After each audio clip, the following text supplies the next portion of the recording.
Ənənəvi inanışın əleyhdarı kimi formalaşmış bir şəxs var. Elşad Miri, dinşünas, ilahiyyatçı. Onun çıxışları müxtəlif şəkildə gündəmlər yaradır. Təbii ki, onun fikirlərinə əks fikir ortaya qoyanlar da olur. Müxtəlif platformalarda. Bizim burada da bu cür mövzularla bağlı müzakirələrdə əks tərəflər olub. Mən bugün burada istəyirdim ki, Elşad Miri də olsun. Elşad Miri isə bu verilişdə indi təqdim edəcəyim qonaqlarımızdan biri ilə çıxmaq istəmədiyini bildirdi. Onun da izahını verəcəm, amma məncə çox uzatmadan qonaqlarımı dəvət edim, sonra əsas məqamlara keçəcəm. Bismillahirrahmanirrahim. Düzü, ilk olaraq onu deyim ki, təşəkkür edirəm sizə ki, Bax TV-yə ki, belə bir mövzulara toxunursunuz. Xalqımızın həqiqətən də xurafatdan, radikallıqdan, hətta İslamı sağa-sola yönəldənlərdən uzaq olmaq üçün belə verilişlər yaxşıdır. Amma ki, qaldı ki, Elşad Miriyə, hətta bəziləri deyir ki, pahalılıq eləyirsən, sən ona cavablar verirsən. İlk olaraq mən onu deyim ki, mən onu sizinlə ilk dəfə siz onu tanıtdınız, efirlərimizdə görmüşdüm, xoşuma da gəlmişdi. Mən dedim ki, buna biraz daha da istəyirdim ki, bu zəifliyi var, ərəb dili və s. Mən buna tanış oldum, ona dərs dedim, ona dəstək oldum, hətta irəliləyiş elədi müəyyən şeylərdə.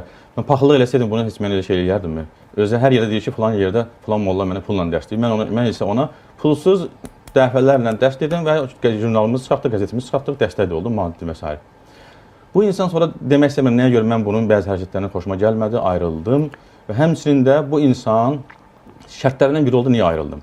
Mən şübhələndim ki, dedilər ki, bu insan adından Oktar deyilən şəxsdən hələ bitirməyib, qurtarmayıb.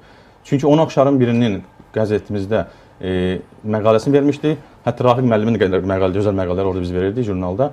Bu insan bir dəfə onun məqaləsini verdi, mən dedim ki, bunu vermə, bitir, bu insan belə səhvləri var, dedi, yaxşı. Amma isə mən sonradan mənə xəbərlə çatdı və şəxsi özüm də gördüm ki, bu insan o adamla bitirməyib işlərini, tanışdığını və s. başqa görüşmələr də olurdu onun. Mən dedim ki, əgər mən səndən bu işdə şübhələndimsə, deməli, sən doğru danışmırsan. Nədən? O zaman dedim, deyim. Üzr istəyirəm, siz bu fikrə çox demirsiniz. Bu artıq şəxsi tərəfə keçir. Cavab haqqı doğur bizdə deyə.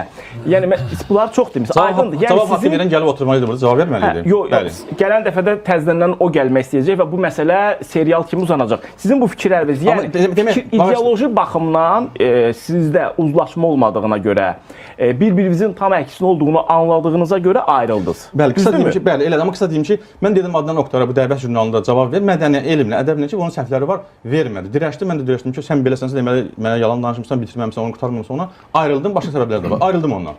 Yəni, bu səbəb budur. Amma qaldı ki, aramızda başqa söhbətlər. Söhbət bu deyil. Bu insan ki, bizim misala deyil, oynamıram deməkdir. Bu insan deyir ki, məni debat çağıran gələrəm. Elə adda çəkir ki, o bilir ki, alınmayacaq. Mən sənin, Allah şükür ki, dərs deyənin olmuşamsa, müəllimin olmuşamsa. Müəllim deyəndə siz Quran... Ərəb dili öyrətmişəm. Ərəb dili uyumun başqa şeylərdir həmçinin. Siz özünüz ərəb dili üzrə ixtisaslaşmışsınızdır, düzdürmü? Bəli, bəli. Yəni, tamaşaçılar biraz o müəllim deyəndəki ölkəmizin beynəlxalq konferanslarını həmçinin sinxron tərcümələr edirəm, cənab prezident içində və digərlərsə edirəm. Yəni, sinxron tərcüməçilik səviyyəsində ərəb dilinə hakimsiniz. Çox gözəl. İndi buna aydınlıq verdik, yəni bir daha vurulamaq istəyirəm, Elşad Miri olmayacaq burada və müzakirəmiz başqa formada davam edəcək. Səbəbində dedim, sizinlə çıxmaq istəmir.